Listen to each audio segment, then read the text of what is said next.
Alright guys, welcome back to Gamer's Guide, and today we're going to be talking about the iceberg. Yeah, that is actually a real thing, by the way. So, what we're going to be talking about icebergs, I'm not talking about the thing that brought down the Titanic, I'm talking about the method of writing that you can use to do world building. Now, world building is going to be quite a substantial piece of what we're going to be looking at, so there's going to be several episodes on that. So let me give you some background as to why you should give a crap about world building.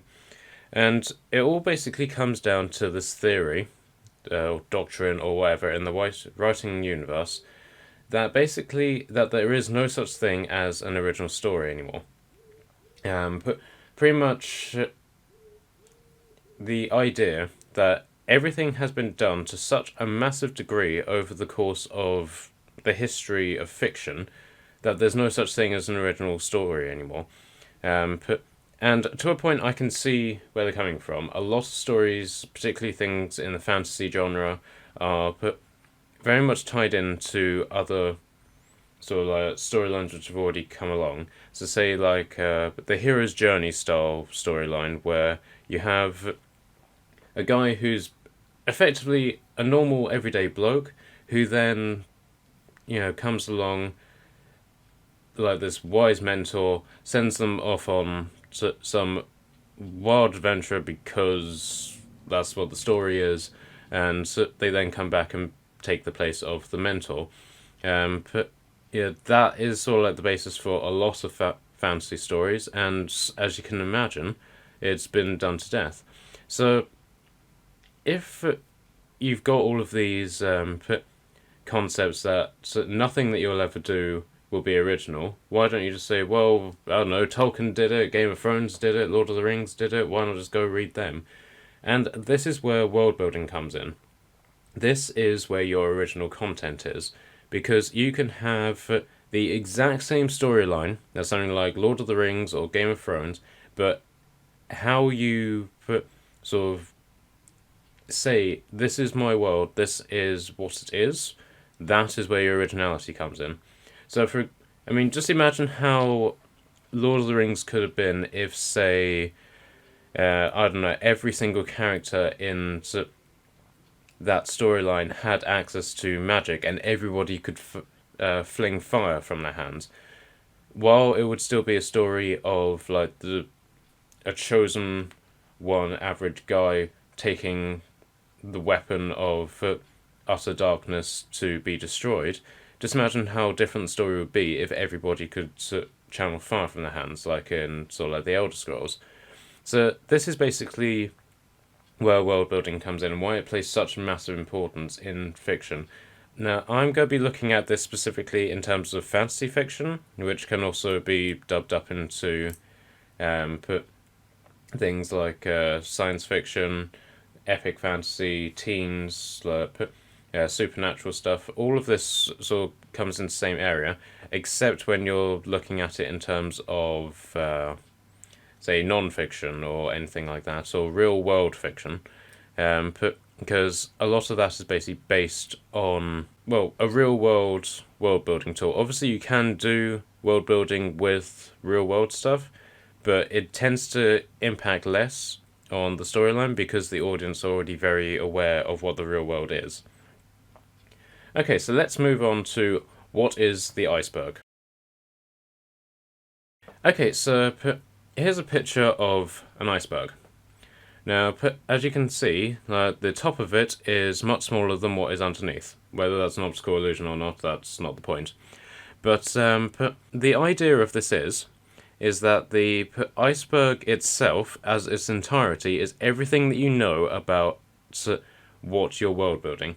So it could be a particular character, it could be the entirety of the world, it could be a particular plot point. Now, the idea of the iceberg is that the top half, which is above the water, the smaller aspects of it, that is what you reveal to the audience in your writing, with the bits underneath being everything that you hold in reserve that you have in your notes that you basically give snippets of, or the idea that this thing exists. So one of the main problems with, or confusions with, the Iceberg is that people consider it outlining tool. It's not an outlining tool, it's a world building tool, and there are very massive distinctions between the two. So if you don't know what outlining is, it's basically where you have put your storyline and you've planned it out piece by piece to such an extent that you've effectively written the story before you've actually written it. So if you're a discovery writer like me, that is effectively the exact opposite of what you do. But if you're a discovery writer, you're basically writing, you have a very vague idea of the story and you're writing it and developing it as you go. So don't mistake it with that. World building is the tool that helps you discover. It's not a tool that stops you discovering. So in regards to sort of like what you're supposed to show and not show, I find really good examples of this are actually in modern day movies, where certain directors will basically get actors to do various things for their roles, and then that role will actually not come about at all in that movie. And despite the fact that it doesn't, the audience are aware that it's there. Or at least the characters, the actors, they know that they are there and they're able to act on that particular point. Examples of this are like in Lord of the Rings, where the elven actors were all told to wear elven lingerie, for example. That lingerie didn't show at all in any points in the movies, aside from in the actors' commentary, in the extended editions, but it was there. And the actors knew it, the characters knew it, and to an extent the audience did know it was there by virtue of the fact that it was immersive. Another example of this is in The Shining, when the male character Johnny was the actor actually well, I don't want to put too much detail into this in case I'm wrong, but apparently there was a big sort of like a psychological bullying match going on between him and the female lead, and that actually helped the actors like communicate with each other in these scenes in a massive way. Obviously, it had very detrimental effects on the female lead, but it was still there. And these are concepts that a writer will be able, so a reader will be able to know straight away whether or not this is actually there. People often ask, do I need to world build? I would say yes, simply because if you don't, it's very obvious. There are certain people who say you can fake world building, but in all honesty, I would say the amount of effort that you go into faking world building, you might as well world build. So let's move on to when you should do this world building, depending on what sort of writer you are. Okay, so basically there are three main points about when you should do your world building, and obviously it's before, during the writing, and after the writing. Now, I veer more in the direction of the during and after, simply because whenever I do world building, if I do it before I write, I get bored of it and move on to something else, and so very little story actually gets written. I prefer to have like a very basic idea and write out, say, 5 chapters of it, and then once that's done, basically say, okay, I've got all of these points, what should I do with them? And at that point, I made the decision to either keep writing or do the world building. Now, doing it before you get the actual story written and getting bored of it is very common, so don't feel bad if that's something that you do.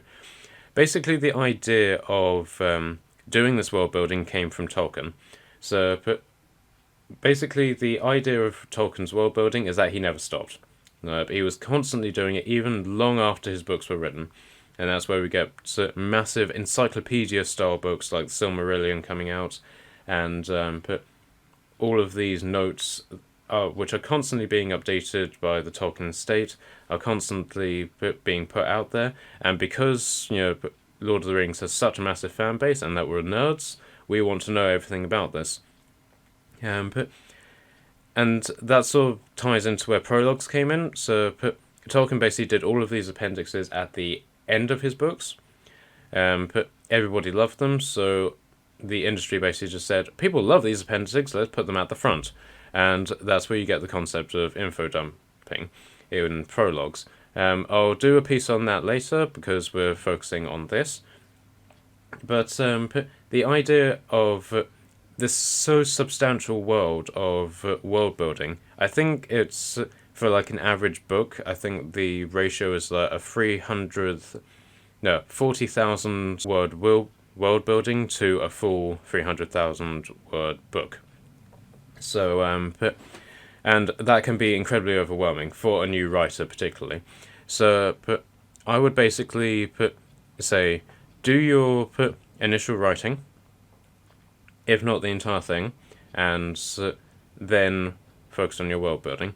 If you're doing it while you're writing, particularly if you are really focused on it, you're on a roll, stick with that. Stick with being on a roll, because if you world build while you're writing, then you will get distracted. You will focus on the aspects that you are world building for, not necessarily on the actual content. And also, there's only so many hours in the day. You can only write or world build. If you do, obviously there are methods you can do where you can sort of do both, but it is sort of both. It's not being able to do both of them. Obviously, if you have like a team of people, then obviously that works into it, but that has its own sort of problems with it, which I'll cover in the next episode. Now, I normally do it after. Like, I have written Conspirators, for example, book 1. Every now and then I'm writing chapters for book 2, but I am now world building the Conspirators world.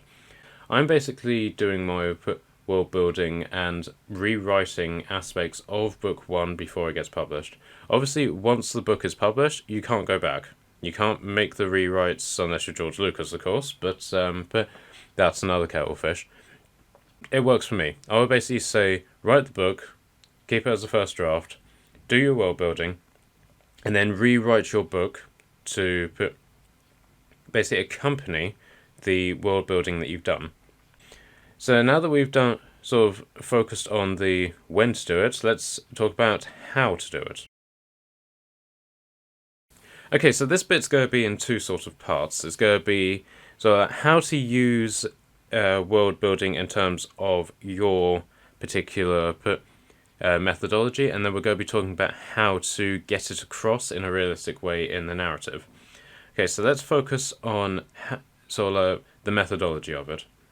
Now, a really good way of using the iceberg kind of works after it's formed, as opposed to sort of discovery writing it.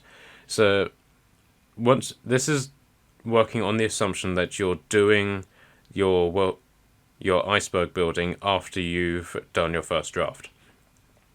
Now, basically the point is that the upper layer of the iceberg is what you are basically showing, and one way of getting around having massive amounts of information is that you simply give snippets of one or two concepts to give the world building depth. But I'll give you a brief example. Let's go back to the Lord of the Rings story about being able to launch fire from your hands. Okay, so basically the idea is that you live in this world, everybody can cast fire from their hands, so you basically ask people or yourself or whatever information tools that you use, and you basically figure out what are the consequences of people being able to do this, to be able to launch fire from their hands. But probably one of the main ones is that all the forests are probably burned down. But war is very fire-based, and that's throughout the world, many people have engaged in fireproof protection, and it probably means that the firefighter department of any civilization is probably the most well-funded aspects of that world.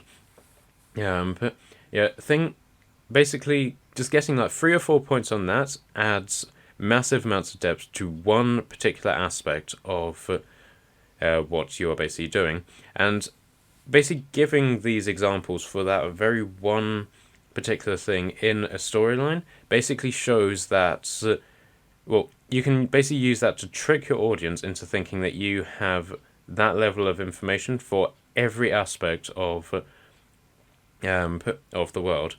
As I said, faking it is just as exhausting as actually doing it, so I would recommend that you do it, and you can simply refer to this depth whenever you want. It particularly works out if you're doing a sort of Q&A thing, and people are basically saying, well, what are the consequences of this? And you're like, I'm glad you asked, I already have that answer in my head, as opposed to sort of like blathering your way through. As I always say, readers and the community will be able to detect when you're pulling something out of your ass, as opposed to something that you've already have a well-established point on. So as I said, I prefer to actually do world building as opposed to faking it. So I blathered on about that for quite a lengthy bit of time. Let's move on to discussing world building in the narrative with your characters. Okay, so in my point of view, there's 3 different types of narrative world building methods that you can use. I'm going to sort of go with the one that I hate the most, which is Maiden Butler dialogue first to get out of the way. Now, for those of you who don't know what Maiden Butler dialogue is, good, you have a life. Now, Maiden Butler dialogue basically started off in ancient Greece, where they were basically doing their fiction through theatre productions. Now, basically, the idea of it is that the curtains come up, the stage lights up, or whatever, and you basically have 2 characters who, traditionally in sort of like classical English literature, tend to be the Maiden Butler. And they will come up onto the stage and they will basically have a conversation with each other about points that they already know about, and talking in a very patronizing form of conversation to educate the audience into what is happening. So they'll basically go along but they'll walk up onto the stage and like, oh, and as you know, the Lord of the Manor has been murdered, and the other one will be like, yes, and it was his daughter who discovered him in the corridor leading to the kitchens, and the other person will then go, and yes, the inspector has come in to investigate it, and he is completely stumped. Yeah, and they will basically carry on this sort of narrative to, as I said, educate the audience. Now, as I said, I don't particularly like this because I've never actually seen it work in modern literature. In a sort of like book format, in sort of like third-person past tense, this doesn't work. Yeah, but you basically create a situation where the audience will basically be like, okay, I'm not an idiot, like, but there are other ways that you can sort of like do this. If you're doing it in first person, then I suppose it can work, but I've never seen it work. The only time that I have seen it work is in radio dramas. Okay, for those of you who don't know what those are, they're not audiobooks. What these are basically plays which are basically done over the radio or on CD or whatever, but instead of having like a narrator that basically read out a book and basically opting for different voices whenever the characters do their dialogue, the entire thing is done by the actors, and they convey the storyline by telling themselves about what the world is. But obviously this is a bit of a grey area because there are some that do this well and then some that don't. So basically, if you have a situation where some people are going up to a door and they basically said, we need to get through this door, and so the other person is like, yes, how are we going to do that? And they'll be like, we can kick it in or we can cut it to pieces. Like, yes, the wood is rotten, so let's do it that way. And so you basically end up with a loss of dialogue, which is more or less unnecessary because you're having to convey the description of the environment in a sort of format which the audience can get bored of very quickly. Now, I have seen this work in one particular sort of saga, and that's the Hitchhiker's Guide to the Galaxy series. But that isn't necessarily because they do main butler dialogue particularly well. It's because the narrative is mostly done by the character Arthur Dent. And he will basically painstakingly describe the environment that is around him and the events that are happening. And they basically do this to the massive annoyance of the characters around him. So there's one particular point where robots are attacking Lord's cricket ground, and Arthur Dent is very describing this, and the characters are basically like, I can see that, I'm not stupid. So this whole maiden butler dialogue method suddenly becomes a quirk of Arthur Dent's character, as opposed to the method of the narrative revealing the storyline. So this works, but it's the only time that I've seen it work. Okay? So if you're going to be doing it like that, consider your media. Okay, so let's move on to the most common form of narrative, and that is what is called the proxy. Now, that's what I call the proxy anyway. There are hundreds of different names for this. The most common is probably the Watson, or the Ron Weasley. And basically, what this method entails is that you have a character who is utterly ignorant of what is going on around them, and that character basically asks questions of the other characters, like the experts, as to what is actually going on. Watson in Arthur Conan Doyle's Sherlock Holmes basically started this concept in terms of its popularity. It obviously had been around before then, but Watson sort of popularized it. And basically the idea of Watson doing this is that he's writing the story and being utterly bamboozled by Holmes's brilliance, and is only really revealing information when Holmes is revealing it to Watson. He doesn't have any aspect as to his thought process, and and he's basically revealing information as he is getting it to the audience. Now, if you're obviously writing in first person, this works really well. If you're writing in third person past tense, which most people probably would, then you would encompass a character who is sort of less than the other two characters, and that's sort of like the idea of Ron Weasley. You have Hermione, you have Harry, and then you have Ron, and everybody has to explain things to Ron as he's basically addressing these points simply to educate the audience. Now this works really well. It's sort of like the default of a lot of fiction, I'll be perfectly honest. And that's simply because it works. Now, the problem with having these followers is that if the follower is too idiotic, then it can annoy the audience quite a bit. So generally, a follower is good if they're just simply an other, as opposed to being complete and utter moron. So if you're doing things like fantasy, the other can be a stranger to the community. So say like you're living in a world which is filled with humans, the other can be an elf, and the customs of that human community are being explained to the elf by asking them all of these points to say like, why is that person smoking tobacco? It's probably going to kill him, and then the people will explain to the elf that smoking is a social standing or something like that, or that he simply doesn't care because of various things. These are basically characters who can ask questions on behalf of the audience. Concepts like why people smoke tobacco or why people have particular eating habits and stuff like that, they're good to ask on behalf of these others, because the other can also educate the audience on their own customs as well. Let's take this example of the elf in the community, and they'll basically say, like, why are they eating their vegetables first? In my community, we liquefy our meat and we and then we leave it to fester and then we drink it.